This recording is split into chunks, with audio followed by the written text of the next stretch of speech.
નમસ્કાર, આજના વિડીયોમાં આપણે જોઈશું અમદાવાદમાં ફરવાલાયક આવેલા સ્થળો. જી હા, અમદાવાદમાં તમે આવ્યા છો, કયા કયા ફરવાલાયક સ્થળો છે તે આપણે આ વિડીયોમાં જોઈશું, તો વિડીયોને છેલ્લે સુધી જોઈએ. તો પ્રથમ અમદાવાદમાં જો ફરવાલાયક જોવાલાયક હોય તો તે છે સાબરમતી નદીના કિનારે આવેલો અમદાવાદનો રિવરફ્રન્ટ, જે અત્યંત સુંદર છે. અને હવે આપણે જોઈશું અમદાવાદની ફેમસ સીદી સૈયદની જારી. તો લાલ દરવાજાની બિલકુલ નજીક તમે લાલ દરવાજા જઈ રહ્યા છો તો વચ્ચે જ તમને સીદી સૈયદની જારી જોવા મળશે. ત્યાં એક મસ્જિદ છે. આ સીદી સૈયદની જારીની કોતરણી એટલી અદ્ભુત છે કે તેની ગણના દેશ વિદેશના સ્થાપત્ય કલામાં ગણવામાં આવે છે. જે સ્થાપત્ય કલા જોઈને તમે જોઈ શકો છો, પથ્થર પર ફૂલો જેવી કોતરણી કરવામાં આવી છે. અને આ સીદી સૈયદની જારી. ત્યારબાદ આપણે અમદાવાદનો ફેમસ બ્રિજ એટલે કે ફ્રૂટ ઓવરબ્રિજ, જે આધુનિક કલ્ચરનું રિવરફ્રન્ટની શોભા વધારે છે.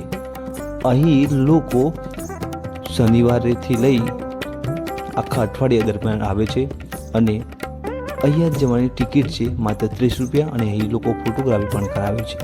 તો તમે અમદાવાદ આવ્યા છો તો ચોક્કસ આ ફ્રૂટ ઓવરબ્રિજની મુલાકાત લેવાનું ચૂકતા નહીં. અદ્ભુત બનાવવામાં આવ્યું છે. ત્યારબાદ આપણે આવી ચૂક્યા છીએ અમદાવાદના સૌથી સસ્તા માર્કેટ લાલ દરવાજામાં. અહીં તમને તમામ વસ્તુઓ સસ્તા ભાવે મળી જશે. આ લાલ દરવાજા એટલે કહી શકાય કે મધ્યમ વર્ગનો મોલ. અહીં તમને રવિવારથી લઈ શનિવારે લોકોના ટોળા જોવા મળશે અને આખો દિવસ આ લાલ દરવાજાનું બજાર ધમધમતું રહે છે. તમારે જીવન જરૂરિયાતો તમામ વસ્તુ તમને અહીં સસ્તા ભાવે મળી રહેશે. ત્યારબાદ આપણે અમદાવાદમાં આવેલા કઠવાડામાં વિન્ટેજ કાર મ્યુઝિયમ. અહીં જૂની પુરાણી કારો એટલે કે રાજા મહારાજાઓ જે કારો ઉપયોગમાં લેતા હતા તે કારો તો અહીં અમને જોવા મળશે. અને કહેવાય કે ઘણી બધી કારોનું અહીંયા મૂકવામાં આવ્યું છે, જેથી લોકો જોઈ શકે. બહુ રાજા મહારાજા વખતની દેશ વિદેશમાં જે અમને પહેલાં ફિલ્મોમાં જોવા મળતી, દેશ વિદેશમાં જે રાજા મહારાજો આપણા દેશના રાજા મહારાજો જે ગાડીઓ ઉપયોગ કરતા હતા તેનું અહીંયા મ્યુઝિયમ બનાવવામાં આવેલું છે, જે અમદાવાદમાં આવ્યું છે. જે લોકો દેશ વિદેશથી લોકો આ મ્યુઝિયમને જોવા આવે છે અને અદ્ભુત આ મ્યુઝિયમ છે. ત્યારબાદ અમદાવાદની સરખેજના રોજા એ પણ અમદાવાદની સ્થાપનામાં મહત્વનો ફાળો ભજવે છે. શેઠ અહમદ ખટુબંજે એની સ્થાપના કરેલી. અહીં કહેવાય કે અહીંયાની કલા કોતરણી પણ અદ્ભુત છે. તમે જોઈ શકો છો કે પથ્થરમાંથી તૈયાર કરેલી આ સરખેજના રોજા સમગ્ર ગુજરાતમાં વખણાય છે.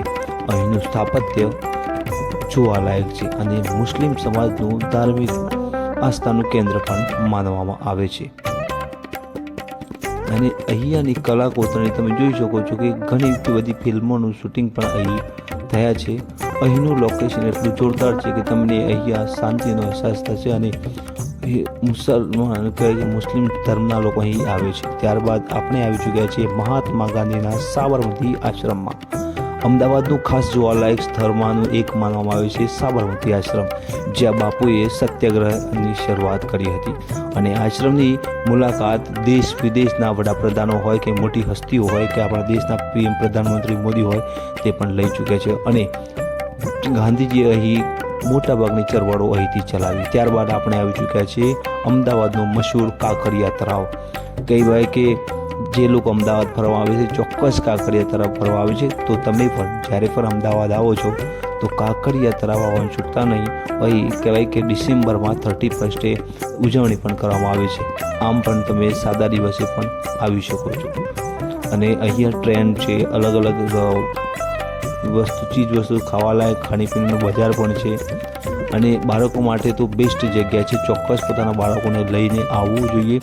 અને અહીંયા કહેવાય કે વોટર પાર્કની પણ સુવિધા છે. અને તમે જોઈ શકો છો કે અમદાવાદનું કાંકરિયા તળાવ એક અલૌકિક દેખાય છે. તો ચોક્કસ પોતાના પરિવાર બાળકો સાથે એકવાર અહીં મુલાકાત લેવા. ત્યારબાદ વિજ્ઞાન જગત સાથે જોડાયેલી સાયન્સ સિટી. અમદાવાદમાં થલતેજ નજીક સાયન્સ સિટી વિસ્તાર આવ્યો છે. ત્યાં સાયન્સ સિટી બનાવવામાં આવી છે. વિજ્ઞાન જગતની તમામ કહેવાય કે માહિતી તમને આ સાયન્સ સિટીમાં જોવા મળશે. અહીંના બાળકોને લાવવાથી તેમનો વિજ્ઞાન પ્રત્યે રુચિ પણ વધશે. તૈયાર કરવામાં આવ્યું છે, જ્યાં તમને રોબોટ પણ જોવા મળશે અને આવી ગેલેરી પણ જોવા મળશે, જે તમને જોઈને મજા આવશે અને તમને દેશ વિદેશની ફિશ તમને અહીંયા જોવા મળશે. આ રીતે સાયન્સ સિટી તૈયાર કરવામાં આવી છે, જે નવું કહેવાય કે તમામ વિજ્ઞાનને લગતી તમામ માહિતી અહીં તમને મળી જશે. ત્યારબાદ અમદાવાદથી આપણે થોડા ગાંધીનગર જઈએ તો ત્યાં મજબૂત કે સરસ રીતે મહાત્મા મંદિર તૈયાર કરવામાં આવ્યું છે. તો અહીં મહાત્મા ગાંધીના જીવન સાથે, જીવન ઘડતર સાથે જોડાયેલી વસ્તુ હોય કે તેમના જીવન ચરિત્ર વિશે પણ અહીં બતાવવામાં આવ્યું છે. અહીં ગાંધીજી જીવન કેવું જીવ્યા, તેમને જીવનથી શરૂઆતથી લઈને અને અંત સુધી તેમના જીવનના વિવિધ પ્રસંગો અહીં વર્ણવવામાં આવ્યા છે. તો તમે માત્ર 5 કે 10 રૂપિયા ટિકિટમાં આ મહાત્મા મંદિર ફરી શકો છો અને તમે જોઈ શકો એનો રાતનો નજારો અદ્ભુત છે. તો ચોક્કસ એકવાર આ મહાત્મા ગાંધીની ચોક્કસ મુલાકાત લેવી અને તમે આ બાળકોને પણ અહીં લઈને આવો. ત્યારબાદ તમે ગાંધીનગરમાં આપણે બીજું એક સ્થળ છે અક્ષરધામ, જે સ્વામિનારાયણ સંપ્રદાયનું ધાર્મિક આસ્થાનું પ્રતીક માનવામાં આવે છે, કેન્દ્ર માનવામાં આવે છે. તમે અહીં આવેલા અક્ષરધામ મંદિરની પણ મુલાકાત લઈ શકો. અદ્ભુત મંદિર છે, અલૌકિક મંદિર છે. અહીં તમને વોટરફોલ શો પણ જોવા મળશે. સાથે સાથે મંદિરમાં સ્વામિનારાયણ ભગવાનની અદ્ભુત મૂર્તિ છે ને તમામ મોટી હસ્તીઓથી લઈ મોટા મોટા નેતાઓ અહીં સ્વામિનારાયણ ભગવાનના દર્શન કરવા આવી ચૂકેલા છે. અને અહીંનું સ્થાપત્ય, આ મંદિરનું સ્થાપત્ય અદ્ભુત છે.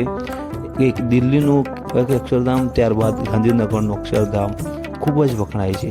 એકવાર અહીં આતંકવાદી હુમલો પણ થયો હતો, ત્યારબાદ અહીંયાની સિક્યુરિટી ટાઈટ કરવામાં આવી છે અને અહીં તમને ફોન પણ લઈ જવા નથી માગતો ને તમારી ફૂલ ચેકઅપ થાય ત્યારબાદ તમે આ મંદિરમાં પ્રવેશ કરી શકો છો.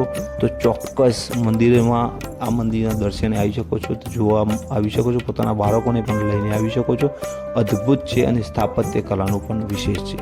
હવે ત્યારબાદ અમદાવાદના સ્થાપત્ય કલાનો નમૂનો એટલે કે હઠીસિંહના ડેરા તમે જોઈ શકો છો કે તમને મિની પાલિતાણા જેવા મંદિરો જોવા મળશે.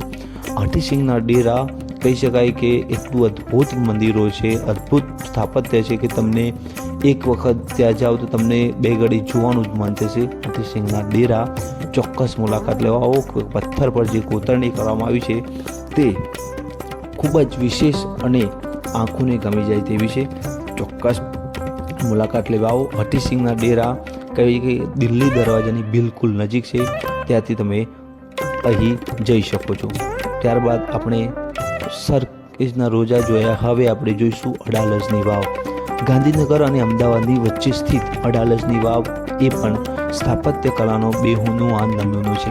પાટણની રાણકી વાવ થઈ જોઈ હશે તેવી જ આ અડાલજની વાવ પણ તમને અહીં જોવા મળશે. અડાલજની વાવની પણ સ્થાપત્ય કલા વખણાય છે અને અહીં કહી શકાય કે અહીંનું સ્થાપત્ય અદ્ભુત છે. પથ્થર પર કોતરણી કરીને આખી વાવ બનાવવામાં આવી છે, જે એકદમ આંખોને ગમી જાય. જેમ તમે જોઈ શકો છો કે પથ્થર પર જે પ્રમાણે કોતરણી કરવામાં આવી. પહેલાંના સમયમાં વાવ એ વટમાર્ગ માટે અહીં અવર જવર કરતા લોકો માટે મુખ્ય માનવામાં આવતું હતું. તો આ હતા જોવાલાયક